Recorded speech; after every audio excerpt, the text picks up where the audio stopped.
आज पूरे देश में कहो चाहे दुनिया में हिंदू धर्म को मानने वाले लोग हैं, उनमें सबसे अभागे हम लोग हैं और हमसे भी ये पीड़ित परिवार है।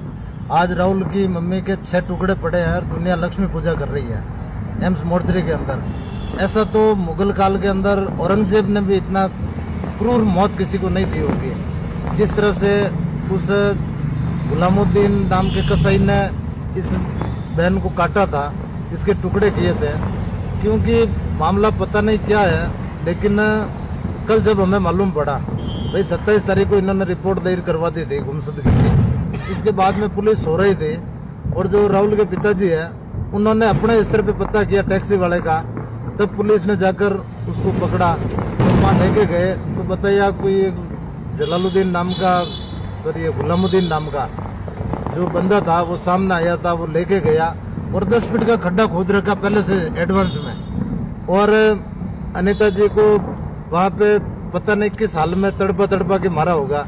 जो ग्राइंडर होता है, ग्राइंडर से काट के 6 टुकड़े किए।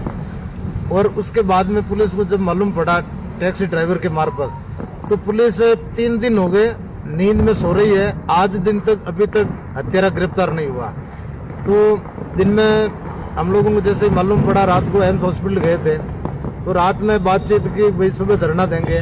सुबह गए तो एम्स के सारे गेट लॉक कर दिए प्रशासन ने अपने मार्फत। आज आपको पता होगा कमिश्नरेट के अंदर जब भी कोई ऐसी अप्रिय घटना हो जाती है, मर्डर हो जाता है, तो जो ईस्ट के अंदर घटना होती है उसको गांधी अस्पताल मोर्चरी में, और वेस्ट में होते हैं उसको MDM हॉस्पिटल मोर्चरी में ले जाते हैं। लेकिन इसको जानबूझ के एम्स हॉस्पिटल की मोर्चरी के अंदर लेके गए ताकि वहां पे कंट्रोल में करके किसी को अंदर जाना नहीं दे, धरना खत्म करवा दे। हम लोग बड़ी मुश्किल से लड़ झगड़ के घाटों से अंदर गए तो ये पीड़ित परिजन राहुल है, इनके पापा थे, और वो शारदा जी जो महिला विंग की है, उनमें 2-3 महिलाएं थी। हम लोगों ने कहा तो पुलिस इनके ऊपर दबाव बना रही, बोले साइन करो और बॉडी लेके जाओ। क्यों? उनको कोई दूसरी बात ही नहीं करनी है, FIR तक दर्ज नहीं हुई थी। तो फिर हम लोगों ने कहा कि आप यहाँ धरना देने नहीं दे रहे हो, तो हम यहाँ पे आए, तब समाज के लोगों के साथ मिलकर बात करेंगे, सभी समाज के लोगों से बात करेंगे। यहाँ आए, फिर बाद में पुलिस पीछे आई, बोले रिपोर्ट दे दो। तो रिपोर्ट से पहले आप PM क्यों करवा रहे थे?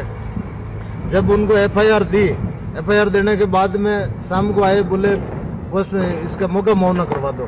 तो मौका मुआवना किस चीज का करवाए? मुलजिम गिरफ्तार नहीं हुआ, बोले केस कमजोर हो जाएगा, पोस्टमार्टम करवा दो, वो करवा दो। जब ग्राइंडर से हड्डियों को काटा, 1000 साल पुराना कंकाल होता है, उसको भी आप अगर DNA करोगे तो मालूम पड़ जाएगा। और इनके 6 टुकड़े किए हैं। तो हमारे तो यही मांग है, RLP सुप्रीमो हनुमान जी बन्नीवाल है, जिन्होंने कल रात को अपने चुनावी रैलियों से फ्री होकर 2 बजे फोन किया था। आज सुबह भी इनसे बात की थी, ट्वीट किया है, और ट्वीट करके इस गूंगी बहरी सरकार को चेताया है कि भाई अगर 24 घंटे के अंदर निस्तारण नहीं होता है तो मैं स्वयं वहां आऊंगा और पीड़ित परिजनों को न्याय दिलाऊंगा। अब हत्यारे चाहे कोई भी जाति के हो, कोई भी धर्म के हो, उनकी कोई जाति धर्म नहीं होती है। हमारा यही फर्ज बनता है कि भारतीय जनता पार्टी किसी भी नेता ने अभी तक ट्वीट नहीं किया। इतना जघन्य हत्याकांड शायद इस दशक का 10 साल के अंदर इतना जघन्य हत्याकांड नहीं हुआ। एक महिला का 6 टुकड़े करना और उसको 10 फीट जमीन के अंदर काटना। आज दीपावली के दिन दुनिया लक्ष्मी पूजा कर रहे हैं और ये पीड़ित परिजन यहाँ पे बैठे हैं, उनकी मम्मी मोर्चरी के अंदर पड़ी है।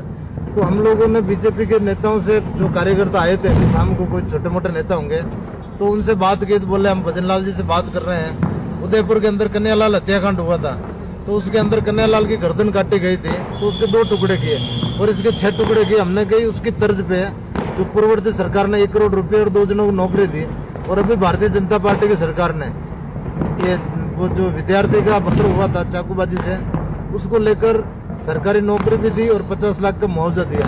तो हमने कही उसी तर्ज पर 1 करोड़ रुपया और इनकी सरकारी नौकरी दो, लेकिन उससे पहले मुलजिम तो गिरफ्तार करो। वहां पे जैसे हिंदू मुस्लिम का मामला हुआ, जयपुर में बुलडोजर चला दिया, उदयपुर में बुलडोजर चला दिया, तो यहाँ पे इनके बुलडोजर थम क्यों गए? थम इसलिए गए हैं क्योंकि इसके अंदर एक बहुत बड़ा मामला है। ये जो गुलामुद्दीन था, ये तो सिर्फ एक सुपारी किलर था, इसको तो शायद मोहरा बनाया है कि लोग आपस में हिंदू मुसलमान के चक्कर में उलझ जाए। इसके पीछे बहुत बड़े मुर्गे हैं, बहुत बड़ा मछलियां हैं, जो जांच होगी तब पकड़ में आएगी। तो एक सरदारपुरा के अंदर 1000-1500 करोड़ की नामचीन प्रॉपर्टी व्यवसायी है। उस व्यवसायिक ने DPS के पास में एक कॉलोनी भी काटी थी, वो अपने बेटे के नाम से, और उसने कुछ अवैध रूप से महिलाओं को भी रख रखा है, मकान बना रखे हैं। तो उस आदमी ने, ये राहुल को इनकी मम्मी ने कहा था कि अपने पास कुछ पैसे भी आने वाले, मतलब कोई जमीन का सौदा होगा, उसको लेकर इनका मर्डर करवा दिया गया। अब मर्डर करने के बाद में जो एसएचओ है, एसएचओ को तो पता है कि मेरे मंत्री है, केंद्रीय मंत्री है, स्वगोत्री है, तो मेरा तो कुछ बिगड़ने वाला है नहीं। वो सो रहा था, हमने यही मांग की थी पहले इसको सस्पेंड करो और जो जांच है किसी आईपीएस अधिकारी से करवाओ, क्योंकि छोटे मोटे एसएचओ लेवल की क्या औकात होती है। हम लोग यहाँ धरने पे बैठे हैं, कल तक अगर ये मांगे मान लेते हैं तब तो ठीक है, नहीं तो हनुमान जी आएंगे और इस आंदोलन को, आज नया दिन है तो भी हम लोग बैठे तो हैं, लोग तो घरों के अंदर खुशियां मना रहे हैं, लक्ष्मी पूजा कर रहे हैं। और यहाँ पे एक लक्ष्मी जो आज इनके घर में, अगर इनकी माता जी जिंदे होती तो वो भी पूजा करती, वो खुद एक लक्ष्मी थी, उस लक्ष्मी के आज टुकड़े पड़े हैं। तो हम लोग सभी भाई लोग यहाँ बैठे हैं और इस दुख की घड़ी के अंदर परिवार के साथ है। और कल तक अगर नहीं हुआ तो हो सके परसों हमें जोधपुर बंद करना पड़े, सड़कों पर उतरना पड़े। और विपक्ष है वो भी मरी पड़ी है, इतने सारे नाबालिग बच्चों के साथ गैंग रेप हो गए, रेप हो गए, लेकिन कोई कुछ नहीं बोल रहा है। पूरा शहर एकदम चीर निद्रा के अंदर कुंभकर्ण नींद में सो रहा है। हमने तो जो तेचू थाने के अंदर अभी 15 दिन पहले एक मूक बगीर छात्रा के साथ रेप का मामला हुआ था, उसको गर्भवती कर दिया। तो वहां पे अपनी जाति के, चाहे विपक्ष के हो चाहे सत्ता पक्ष के हो, सारे नेता पहुंच गए, धरने प्रदर्शन कर दिए। और आज यहाँ पे कोई ट्वीट करने को तैयार नहीं है, क्योंकि जाति राजनीति से इतनी ज्यादा हैवी हो चुकी है कि नेता जीतने से पहले बातें करता है और जीतने के बाद में कोई ट्वीट नहीं करता है। सिर्फ एक हनुमान बेनीवाल है जो चाहे किसी जाति का हो, अगले ने इतना कह दिया नेताजी ने कि भाई चुनाव छोड़कर मैं इस परिवार को न्याय दिलाने आऊंगा। तो हमारी आखिरी उम्मीद तो हनुमान जी है। हम लोग बैठे हैं और कल के दिन में पूरे हिंदू समाज के लोगों को, हमें मजबूरन यहाँ तेजा मंदिर के अंदर बैठना पड़ रहा है क्योंकि दूसरी कोई जगह है नहीं। तो कल सब बैठ के बात करेंगे और उसके बाद में आगे का निर्णय लिया जाएगा।